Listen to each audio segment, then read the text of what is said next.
So hello everyone, एक बार फिर से स्वागत है आप सभी लोगों का वेक्टर ऑनलाइन क्लासेस में। और पिछले दिनों जो हम लोग बात कर रहे थे इकोनॉमिक्स के चैप्टर 1 डेवलपमेंट के ऊपर, तो पिछले वीडियो में हम लोगों ने एवरेज इनकम टॉपिक तक लगभग समाप्त कर लिया था। आज बस वहीं से आगे बढ़ते और ख़त्म करते चैप्टर को विथ ऑल रिलेटेड कॉन्सेप्ट। और मेरा नाम अनुराग आनंद है, पिछले वीडियो में जैसा कि मैंने बताया था। और बस यही है, आगे बढ़ते आज देखते चैप्टर को समाप्त किया जाए। तो पिछले वीडियो में हम लोगों ने एवरेज इनकम तक, जो एवरेज इनकम का टॉपिक है डेवलपमेंट के अंदर, वहाँ पर कुछ बातें हुई थी जिसमें मैंने आप सभी लोगों को बताया था कि एवरेज इनकम क्या होता है। जब किसी एक देश, किसी स्टेट या किसी रीजन का टोटल इनकम को उसके टोटल पॉपुलेशन से डिवाइड किया जाता है, तो हम लोगों को एवरेज इनकम मिलता है। ठीक है, कोई दिक्कत यहाँ तक मेरे ख्याल से नहीं होगा। टोटल इनकम क्या होता है? टोटल इनकम कहने का मतलब sum of income of all the resident, sum of income of all the resident. ठीक है, उस देश में रह रहे जितने भी लोग हैं उसकी पूरी कमाई को हम लोग क्या कहेंगे? टोटल इनकम कहेंगे। और उस देश में रह रहे टोटल पॉपुलेशन को जब हम लोग डिवाइड कर देंगे उस टोटल इनकम से, तो क्या मिल जाएगा? एवरेज इनकम मिल जाएगा। आगे मैंने बताया था कि टोटल इनकम या एवरेज इनकम को हम लोग पर कैपिटा इनकम भी कहते हैं। क्या कहते हैं? पर कैपिटा इनकम भी कहते हैं। एवरेज इनकम या पर कैपिटा इनकम का कुछ लिमिटेशंस के ऊपर चर्चा हुई थी, जिसमें मैंने आपको चार्ट बनाकर दिखाया था। एक एवरेज इनकम का जो लिमिटेशन है वो ये है कि वो अपने अंदर ऐसे पॉपुलेशन को भी इंक्लूड कर लेता है जो एक भी रुपया नहीं कमाता है। जैसे बात कर ले, अगर मान लेते कोई बच्चा अभी जन्म लिया है, तो वो किसी एक देश के पॉपुलेशन के अंदर काउंट तो किया जाएगा, लेकिन जो बच्चा अभी जन्म लिया, जाहिर सी बात है वो एक भी रुपया नहीं कमाएगा या पैसा बिल्कुल नहीं कमाएगा, लेकिन फिर भी इस एवरेज इनकम डिस्ट्रीब्यूशन के अंदर उसको भी काउंट कर लिया जाता है। या फिर जो सुपर सीनियर सिटीजन है या सीनियर सिटीजन है या जो रिटायर्ड पर्सन है जो पैसा अब नहीं कमा रहे, उसको भी इंक्लूड कर लिया जाएगा। ठीक है, इसके बाद डेवलपमेंट पर जब चर्चा स्टार्ट हुई थी, तो मैंने आप लोगों को ये बताया था कि डेवलपमेंट का मतलब पहले के समय में केवल आप कितना कमा रहे हैं इससे लिया जाता था, और एवरेज इनकम बाकी सारे इंडिकेटर्स को, जैसे कि एजुकेशन हो गया, हेल्थ हो गया, जो कि आज के समय में काफ़ी ज़रूरी है, एजुकेशन और हेल्थ जैसे इंडिकेटर्स को ये पूरी तरीके से इग्नोर कर देता है, क्योंकि ये अपने अंदर केवल और केवल इनकम को ही एज ए क्राइटेरिया कंसीडर करता है डेवलपमेंट को मीज़र करने में।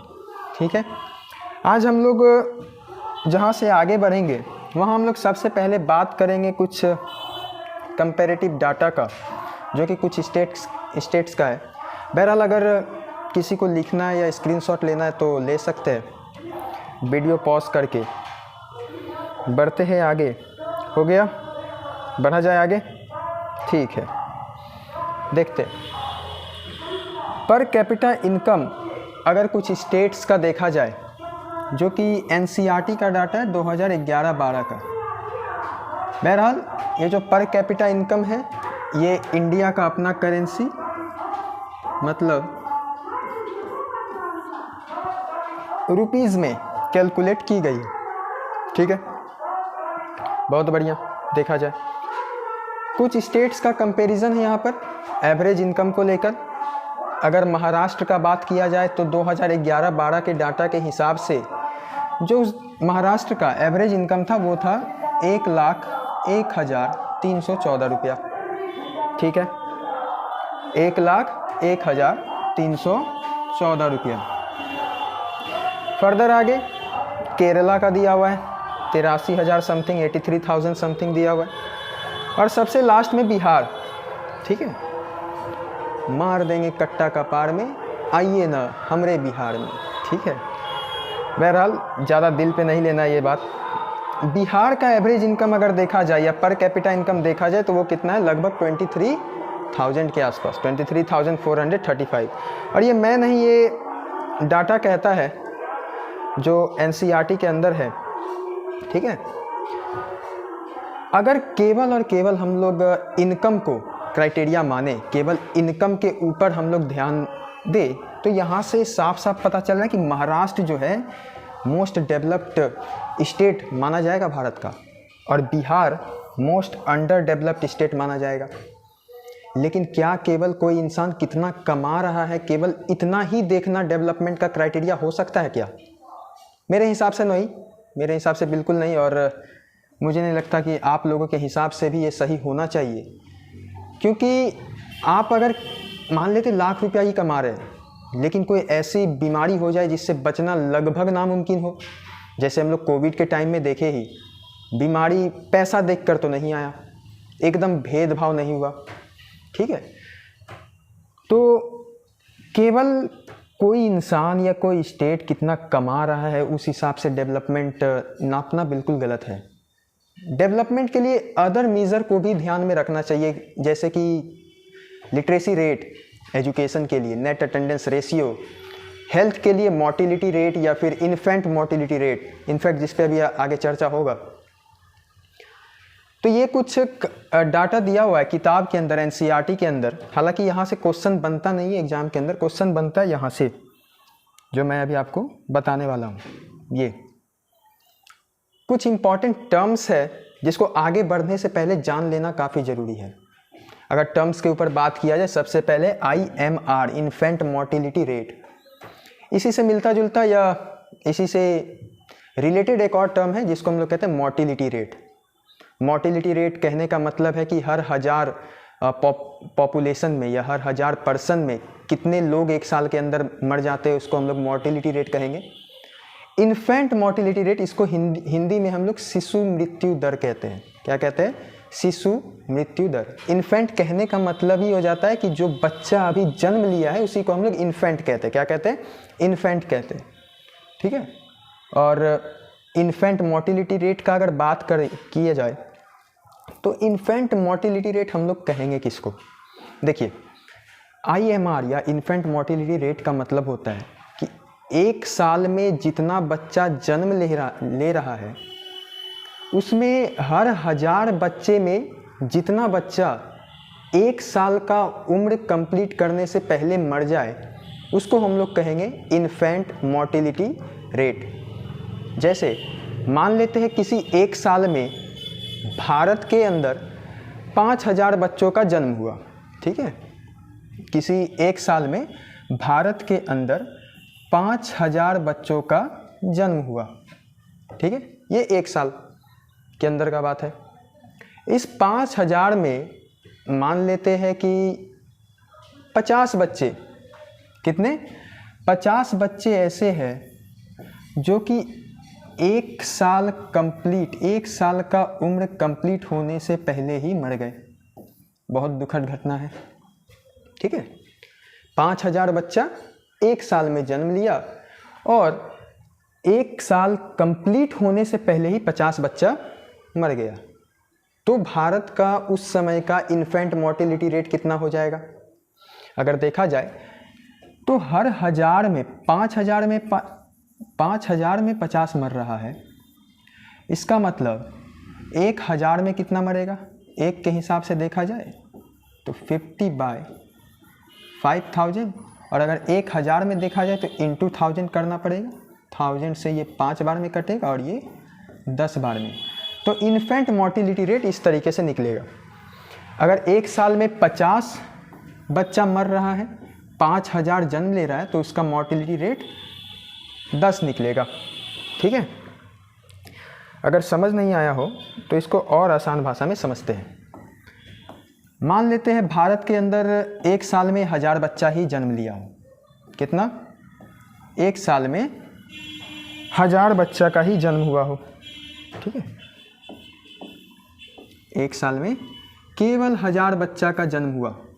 ठीक है, और इसमें से 50 बच्चा 1 साल का उम्र कंप्लीट करने से पहले मर गया। कितना? 1 साल।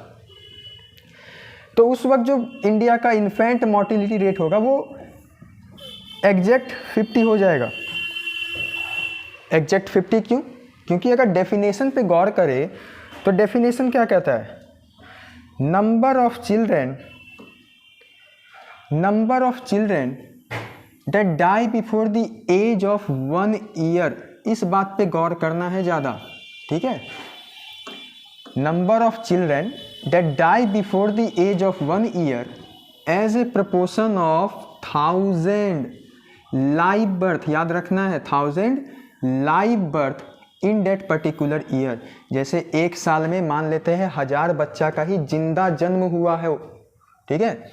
1 साल में 1000 बच्चा का ही जिंदा जन्म लिया हो और उसमें से 50 अगर मर जाए तो इन्फेंट मोर्टिलिटी रेट 50 कहलाएगा।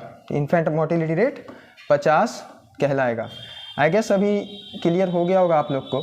बहरहाल बढ़ते हैं अपने दूसरे इंडिकेटर पर, जिसको डेवलपमेंट कंसिडर करने से पहले, किसी भी देश का डेवलपमेंट कंसिडर करने से पहले देख लेना या एक मेज़र कर लेना ज़रूरी होता है। जैसे लिटरेसी रेट। अच्छा, इन्फेंट मोर्टिलिटी रेट जो इंडिकेटर है ये लिया जाता है हेल्थ के लिए। किसके लिए? हेल्थ के लिए। मोर्टिलिटी रेट या इन्फेंट मोर्टिलिटी रेट ये कुछ ऐसे इंडिकेटर्स है जिसको हम लोग हेल्थ के लिए कंसीडरेशन में लेते हैं। हेल्थ के लिए एक इंडिकेटर आ गया क्या? इन्फेंट मोर्टिलिटी रेट, ठीक है। आगे है लिटरेसी रेट। लिटरेसी रेट को हम लोग हिंदी में साक्षरता दर कहते हैं। क्या कहते हैं? साक्षरता दर, ठीक है। लिटरेसी रेट कहने का मतलब है कि the proportion of literate population in the 7 और अबव एज ग्रुप। मतलब कि अगर बेसिक सा बात ध्यान में रखना हो तो लिटरेसी रेट बेसिकली एक ऐसा इंडिकेटर है जो ये बताता है कि आपके शहर में या स्टेट में या देश में मौजूद एक पर्टिकुलर एज ग्रुप में कितना बच्चा पढ़ा लिखा है या कितना पॉपुलेशन पढ़ा लिखा है। उसी को हम लोग कहते हैं लिटरेसी रेट। रेट कहने का ही मतलब है कि परसेंटेज काउंट किया जा रहा है। अगर इंडिया का बात करें तो इंडिया में लिटरेट होने का किसी का पढ़ा लिखा होने का क्या क्राइटेरिया है? कैसे माना जाएगा कोई इंसान पढ़ा लिखा है या नहीं है? तो इंडिया में अगर किसी को लिटरेट कंसिडर करना है, इंडिया में अगर किसी को लिटरेट कंसिडर करना है तो उसके लिए एक ही क्राइटेरिया है, आपको अपना नाम एटलीस्ट 2 लैंग्वेजेस में लिखने आना चाहिए। कितना? एटलीस्ट 2 लैंग्वेजेस में लिखने और पढ़ने आना चाहिए तो आप पढ़े लिखे हैं। ये डेफिनेशन के हिसाब से इंडिया में लिटरेसी मापने का यही एक तरीका है, या कह सकते ये एक तरीका है, ठीक है।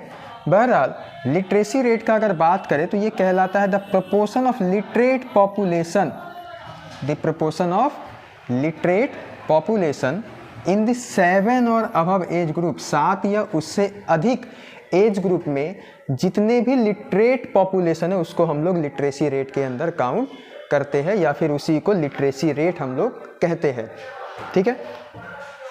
लिटरेसी रेट के बाद है net attendance ratio.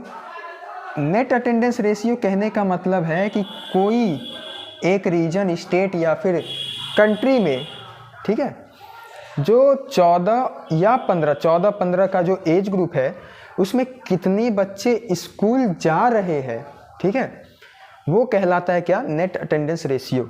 Total number of children of age group 14 and 15 years attending school as a percentage of total number of children in the same age group।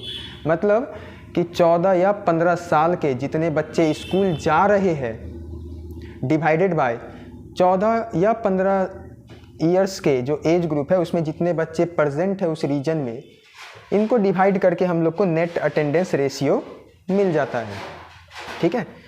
Net attendance ratio और literacy rate का अगर बात करें तो ये दोनों जो criteria है या ये दोनों जो इंडिकेटर्स है इसको हम लोग एजुकेशन के लिए, किसके लिए, एजुकेशन के लिए कंसिडरेशन में लेते हैं।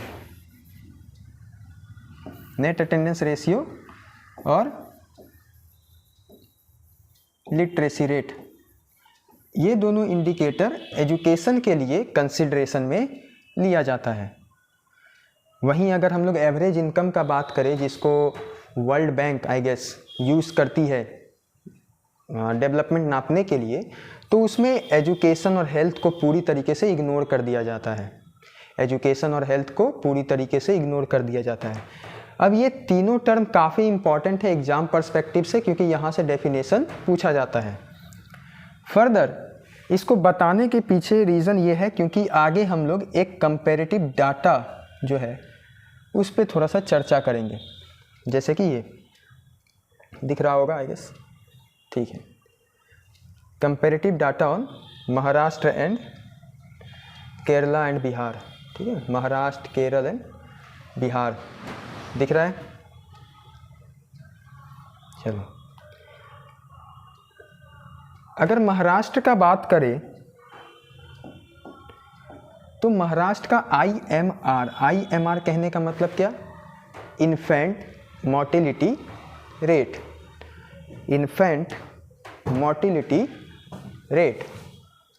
महाराष्ट्र का IMR का बात कर ले तो महाराष्ट्र का IMR कितना है, 25। महाराष्ट्र का IMR कितना है, 25। वहीं अगर केरला का बात करें तो 12 और बिहार का बात करें तो 44। अभी कुछ देर पहले हम लोग पर कैपिटा इनकम के बारे में बात की, अलग अलग स्टेट का। देखिए यही है, महाराष्ट्र का पर कैपिटा इनकम केरल के तुलना में काफ़ी ज़्यादा, या केरल के कंपैरिजन में काफ़ी ज़्यादा है, लगभग 17 से 20 हज़ार रुपये, ठीक है। लेकिन वहीं अगर हम लोग महाराष्ट्र का IMR देखें तो वो भी केरल से काफ़ी ज़्यादा है। तो क्या IMR का ज़्यादा रहना अच्छा बात है या बुरा बात है? तो ये डेफिनेटली बहुत बुरा बात है। कैसे? IMR का भी कुछ देर पहले हम लोग डेफिनेशन देखे थे। IMR का मतलब क्या था, इन्फेंट मोर्टिलिटी रेट, शिशु मृत्यु दर। हर 1000 बच्चा में कितना बच्चा मर रहा है, यही तो IMR है। और महाराष्ट्र के अंदर एक साल में हर 1000 में लगभग 25 बच्चा मर जा रहा है। तो ये अच्छा बात है या बुरा बात है? डेफिनेटली बुरा बात है। अगर महाराष्ट्र के कंपैरिजन में बिहार को देखा जाए तो इसकी स्थिति और भी ज़्यादा खराब है, जहाँ पर IMR 2011-12 के डाटा के हिसाब से कितना है, 44 के आसपास है या 44 है, ठीक है। तो ऐसा होता क्यों है? देखिए, IMR ज़्यादा रहने के पीछे 1-2 वजहें हो सकती है। पहला ये है पुअर हेल्थ इंफ्रास्ट्रक्चर हो सकता है। दूसरा, population living in poverty is more हो सकता है। महाराष्ट्र तो अपने स्लम धारावी, जो कि वर्ल्ड का लार्जेस्ट स्लम है, उसके लिए फेमस है महाराष्ट्र। बिहार का बात करें तो बिहार में इंडस्ट्रीज़ नहीं है, एम्प्लॉयमेंट नहीं है, एजुकेशन भी बढ़िया नहीं है, हेल्थ इंफ्रास्ट्रक्चर भी काफ़ी ख़राब है बिहार का, जिसके वजह से इसका IMR ज़्यादा यहाँ पर शो हो रहा है। तो IMR ज़्यादा होने के पीछे क्या रीज़न है? हेल्थ इंफ्रास्ट्रक्चर, क्या कह सकते हैं, poor health infrastructure. Poor health infrastructure जो है इसके पीछे का रीज़न हो सकता है।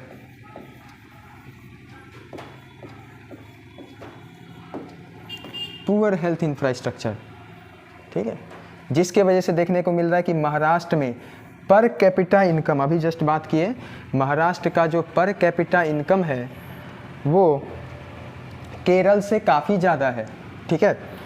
महाराष्ट्र का पर कैपिटा इनकम केरल से काफ़ी ज़्यादा है, लेकिन एट द सेम टाइम देखने को मिल रहा है कि महाराष्ट्र का जो IMR है वो भी ज़्यादा है।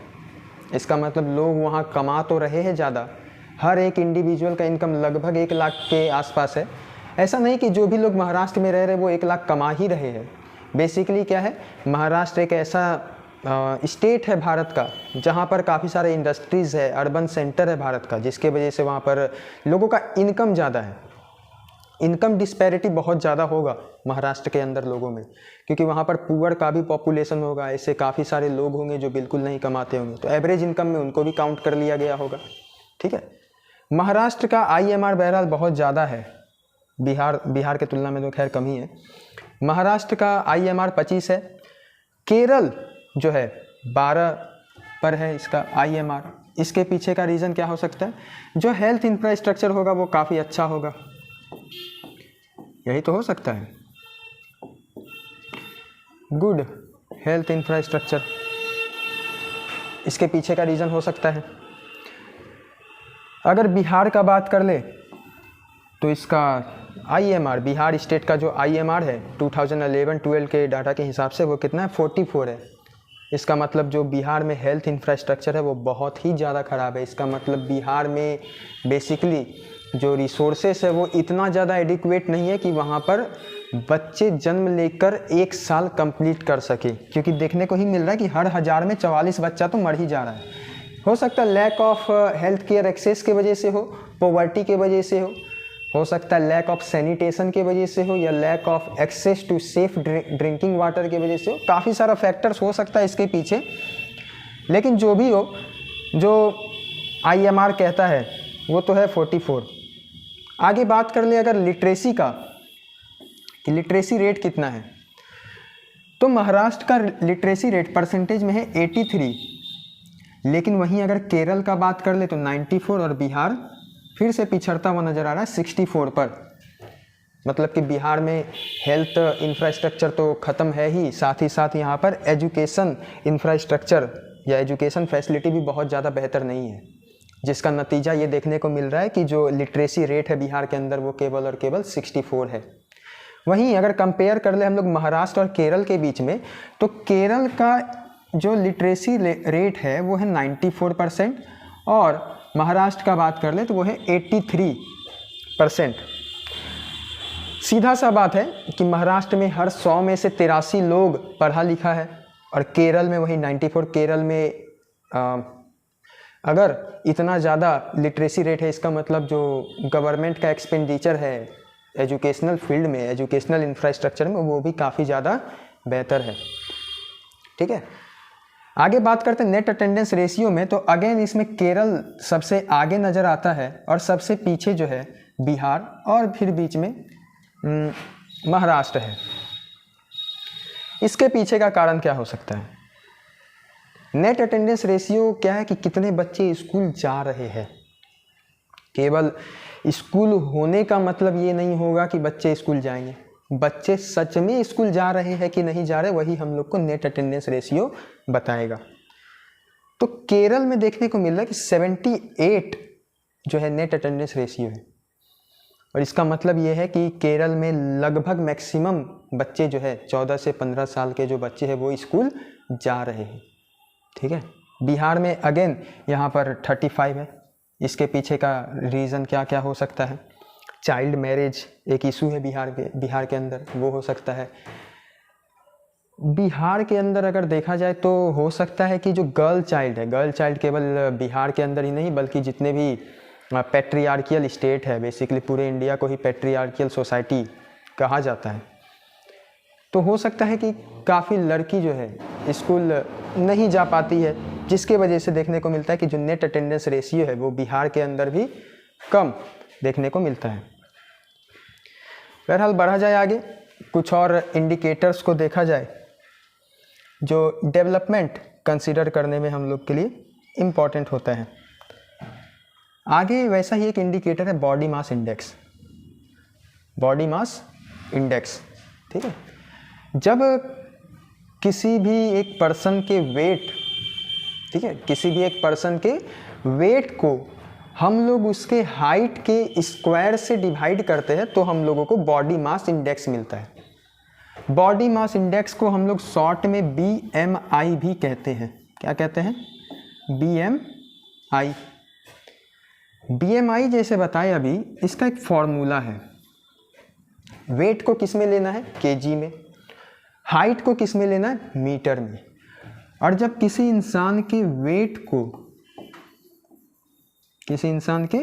वेट को उसके हाइट के स्क्वायर से हम लोग डिवाइड कर देंगे तो हम लोगों को BMI या बॉडी मास इंडेक्स मिल जाएगा।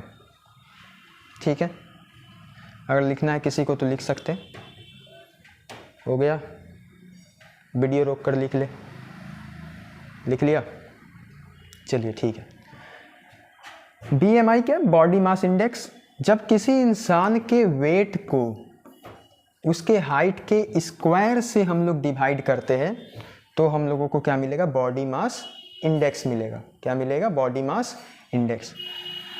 अगर ये फॉर्मूला का इस्तेमाल करने के बाद किसी इंसान का बॉडी मास इंडेक्स का वैल्यू 18.5 से कम आता है, कितना से, लेस देन 18.5, तो वो इंसान अंडर नरिश्ड कैटेगरी के अंदर फॉल करेगा। अंडर नरिश्ड कहने का मतलब कुपोषित, ठीक है, जिसका हो सकता है कि शारीरिक विकास जो है, फिजिकल डेवलपमेंट बहुत ज़्यादा अच्छा ना हो। अगर इसी फॉर्मूला का इस्तेमाल करने के बाद BMI का जो वैल्यू है वो 18.5 से 25 के बीच आता है तो वो इंसान को हम लोग नॉर्मल पर्सन कंसिडर करेंगे। मतलब फिजिकल डेवलपमेंट जो है ठीक ठाक है, बढ़िया है, बड़ा धूमधाम से आगे बढ़ रहा है। लेकिन अगर 25 को एक्सीड किया, BMI का वैल्यू अगर 25 को एक्सीड किया तो वो कहलाएगा ओवरवेट। क्या कहलाएगा, ओवरवेट, मतलब उसका वजन ज़्यादा है। इसके बाद भी है, अगर 30 को एक्सीड कर जाता है तो फिर उसके लिए अलग क्राइटेरिया है, अलग कैटेगरी है। बहरहाल याद केवल अभी बस इसी 3 को रखना है, ठीक है। तो अगर किसी को लिखना है तो लिख सकते हैं। BMI के बाद जो हम लोग कैटेगराइज या नेक्स्ट टॉपिक देखेंगे वो है हमारा ह्यूमन डेवलपमेंट रिपोर्ट। क्या है, human development report. Human development report को हम लोग HDR शॉर्ट फॉर्म में कहते हैं, ठीक है। क्या कहते हैं, HDR। अब जो डेवलपमेंट नापने का या डेवलपमेंट मेज़र करने का क्राइटेरिया था पहले के समय में, वो था केवल और केवल इनकम। ये तो हम लोग पिछले वीडियो में भी बात किए हैं कि डेवलपमेंट कंसिडर करने का जो एक ही क्राइटेरिया था पहले के समय में वो था इनकम। और इसी इनकम को बेसिस मान के एक और क्राइटेरिया बनाया गया था, वो था एवरेज इनकम या फिर पर कैपिटा इनकम। और ये वर्ल्ड बैंक के द्वारा यूज़ किया जाता था। वर्ल्ड बैंक बेसिकली एक ऑर्गेनाइजेशन है जिसका फॉर्मेशन वर्ल्ड वार सेकेंड के बाद हुआ था, ठीक है। लेकिन आज के समय में क्या है कि जैसे हम लोग बात किए अभी कि केवल और केवल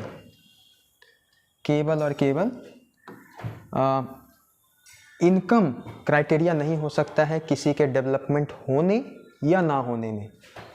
इनकम के अलावा भी काफ़ी सारा फैक्टर था, जैसे कि अभी हम लोग literacy rate, net attendance ratio, infant mortality rate, मोटा मोटा बात कहने का मतलब हेल्थ और एजुकेशन, इन सारे फैक्टर्स को भी क्या करना होगा, इंक्लूड करना होगा।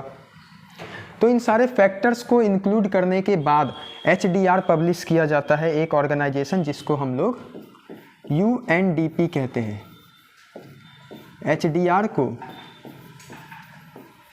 पब्लिश करने का जिम्मेदारी जो है पब्लिशेस बाय UNDP। अब ये UNDP क्या बवाल है। UNDP का अगर हम लोग फुल फॉर्म पे गौर करें तो वो होता है United Nation development programme. United Nation development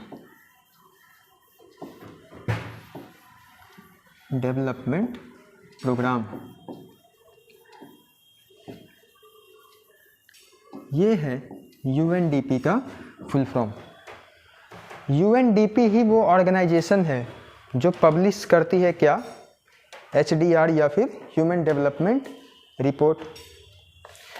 अब ह्यूमन डेवलपमेंट रिपोर्ट जो पब्लिश किया जाता है, इसमें कौन कौन सा इंडिकेटर्स का इस्तेमाल किया जाता है उस पर हम लोग बात करते हैं। यूएनडीपी जो है ये वर्ल्ड बैंक की तरह डेवलपमेंट रिपोर्ट पब्लिश नहीं करती है।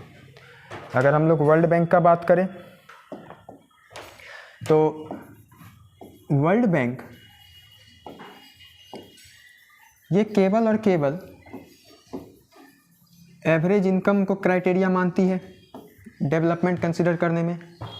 और एवरेज इनकम का एक लिमिटेशन था कि वो ऐसे प्रोपोर्शन या फिर ऐसे पॉपुलेशन को भी इंक्लूड कर लेती जो बिल्कुल नहीं कमाती है। तो वर्ल्ड बैंक तो सीधा बोलती है कि भैया आप अगर पैसा कमा रहे हो तो डेवलप है, नहीं कमा रहे हो तो हम डेवलप नहीं मानेंगे। लेकिन यूएनडीपी कहती है कि नहीं, केवल और केवल पैसा कमाना आपके डेवलपमेंट का क्राइटेरिया नहीं हो सकता है। हम लोग एवरेज इनकम को तो क्राइटेरिया मानेंगे ही, एवरेज इनकम को तो क्राइटेरिया मानेंगे ही, लेकिन एवरेज इनकम के साथ साथ या फिर पर कैपिटा इनकम के साथ साथ हम लिटरेसी रेट,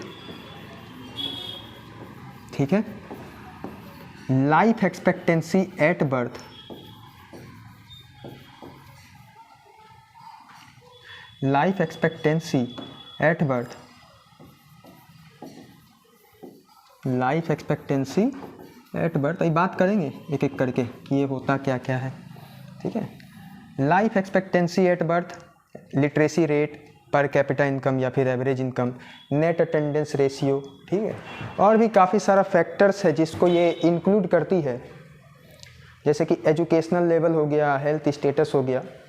ये सबको पब्लिश करके एक इंडेक्स पब्लिश करते हैं जिसको हम लोग कहते हैं ह्यूमन डेवलपमेंट इंडेक्स या फिर HDI, ठीक है। ये सबको कंपेयर करके एक इंडेक्स पब्लिश करते हैं जिसको हम लोग कहते हैं HDI रैंक या फिर HDI। इसको हम लोग कहते हैं ह्यूमन डेवलपमेंट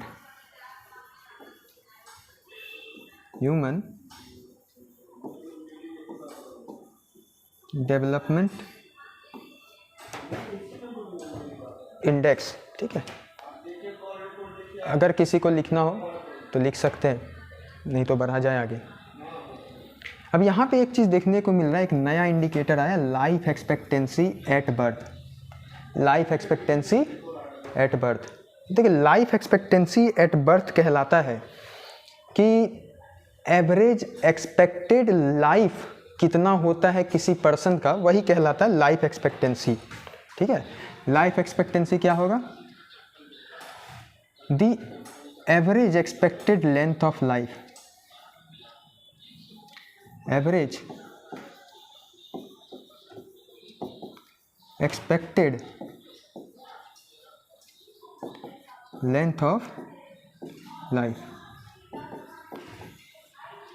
अब ये क्या बवाल है, देखिए लाइफ एक्सपेक्टेंसी का अगर बात किया जाए, जैसे मान लेते हैं किसी फैमिली में 5 मेंबर हैं, कितना, 5 मेंबर, या फिर देखने को मिला है कि उसमें जो 3 मेंबर है वो अप्रॉक्सीमेटली 40, 45 या 48 इतना एज तक आते आते उनकी मृत्यु हो गई।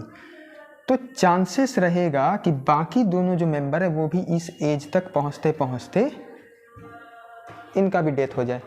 नेचुरल होना चाहिए, ऐसा नहीं कि कोई आया कट्टा कपार में मार दिया, तो वैसा नहीं, वो नेचुरल डेथ नहीं है वो, ठीक है। तो इसी को हम लोग कहते हैं लाइफ एक्सपेक्टेंसी एट बर्थ, ठीक है। लाइफ एक्सपेक्टेंसी एट बर्थ या फिर ह्यूमन डेवलपमेंट रिपोर्ट आगे अगर पब्लिश किया जाए, देखा जाए अगर, ठीक है, तो इंडिया का रैंक इसमें जो 2012 का डाटा है NCERT के हिसाब से वो 136 पर स्टैंड करता है। कितना, 136 पर स्टैंड करता है। और लाइफ एक्सपेक्टेंसी कितना है, 65 है, ठीक है। आगे इस चैप्टर का जो लास्ट टॉपिक है वो है सस्टेनेबिलिटी ऑफ रिसोर्स या फिर sustainability of development, sustainability of development, ठीक है, सस्टेनेबिलिटी ऑफ डेवलपमेंट।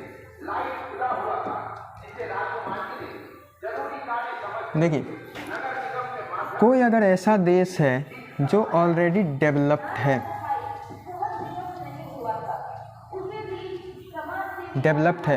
तो ये चाहेगा, वो देश चाहेगा कि फ्यूचर में भी जो है वो डेवलप्ड ही रहे, है कि नहीं है?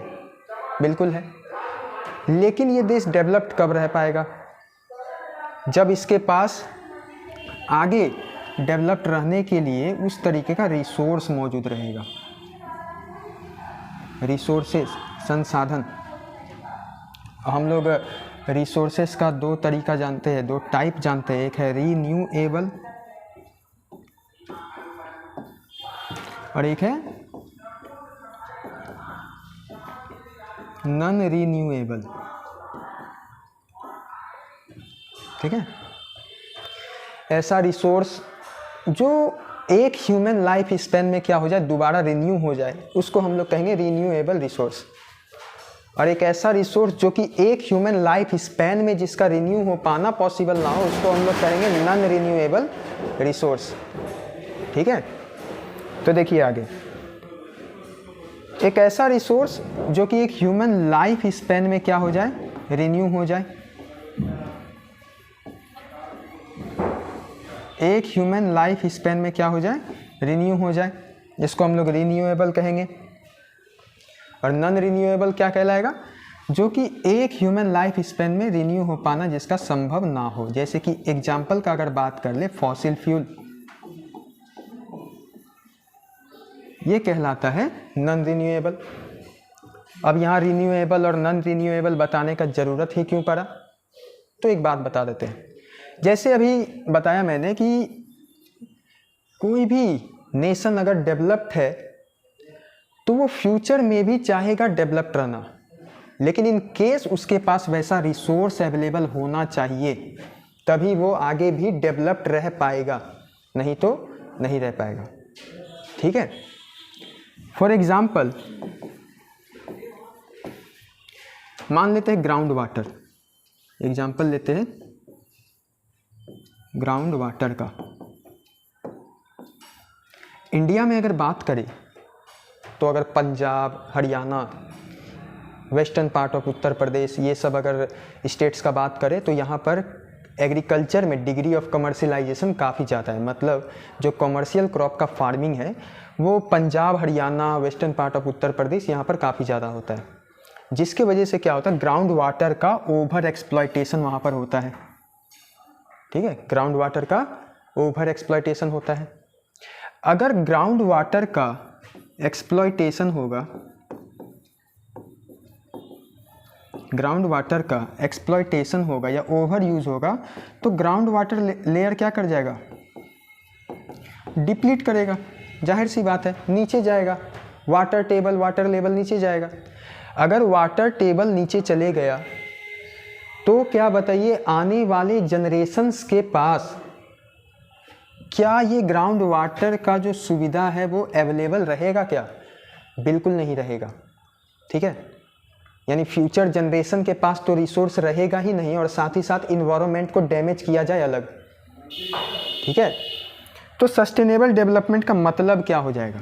जो हम लोग सस्टेनेबिलिटी ऑफ डेवलपमेंट का बात कर रहे हैं, वो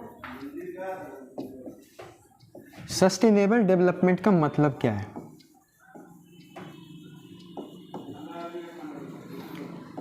सस्टेनेबल डेवलपमेंट का बात करें तो इसका दो मतलब है। पहला ऐसा, जो ऐसा development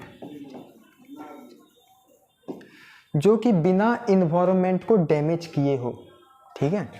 development which takes place without damaging environment, without damaging environment,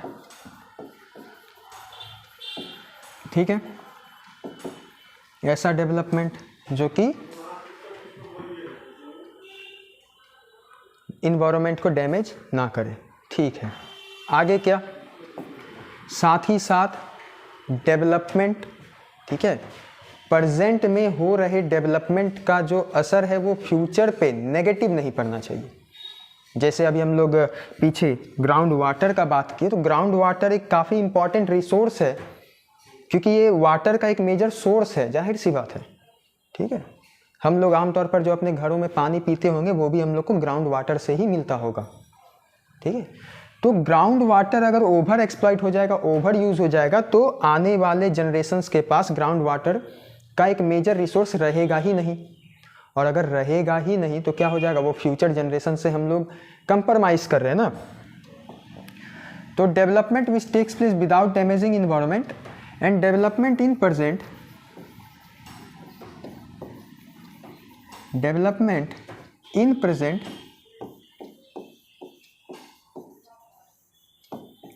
do not hamper or compromise,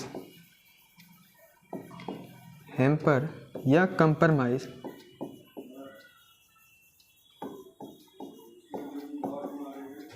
the needs of upcoming generation या फिर future generation, ठीक है। इसको हम लोग कहेंगे सस्टेनेबल डेवलपमेंट। तो अगर किसी को लिखना है तो लिख सकते हैं, वीडियो रोक करके लिख ले, ठीक है, वीडियो पॉज करके लिख ले, हो गया, बढ़े आगे, ठीक है। देखिए एनसीईआरटी के अंदर जो एक्सरसाइज का क्वेश्चन है उसके अंदर ये क्वेश्चन है, एक क्वेश्चन है जो ये कहता है कि what do you understand by, what do you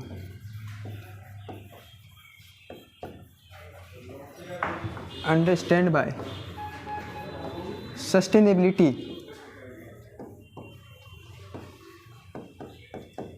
sustainability of development. और ये पूछा हुआ भी क्वेश्चन है, प्रीवियस 10 ईयर्स का क्वेश्चन अगर आप कभी एग्जामिन कीजिएगा या एनालाइज कीजिएगा तो ये सस्टेनेबल डेवलपमेंट से रिलेटेड क्वेश्चन एक आध तो मिल ही जाएगा, लगभग क्वेश्चन रिपीटेड रहता है ये, ठीक है। ये सस्टेनेबल डेवलपमेंट का टॉपिक हम लोग एनसीईआरटी ज्योग्राफी के अंदर भी देखेंगे, फर्स्ट चैप्टर जो रिसोर्स एंड डेवलपमेंट है वहाँ पर भी दिया हुआ है, ठीक है। तो बहरहाल ये चैप्टर यहाँ पर समाप्त होता है, और जाने से पहले हम लोग कुछ क्वेश्चंस करते हैं आज। और पहला क्वेश्चन जो होगा वो एवरेज इनकम से लेते हैं। What do you understand by, what do you understand by average income, ठीक है। What do you understand by average income, calculate the average income for a country having individual income of, having individual income of 500, 700, 800 and 1000, ठीक है।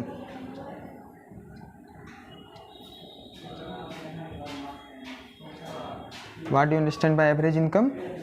And calculate the average income for a country having individual income of 500, 700, 800 and 1000। तो video रोक कर कोशिश करेंगे, हो गया, चलिए बनाते हैं।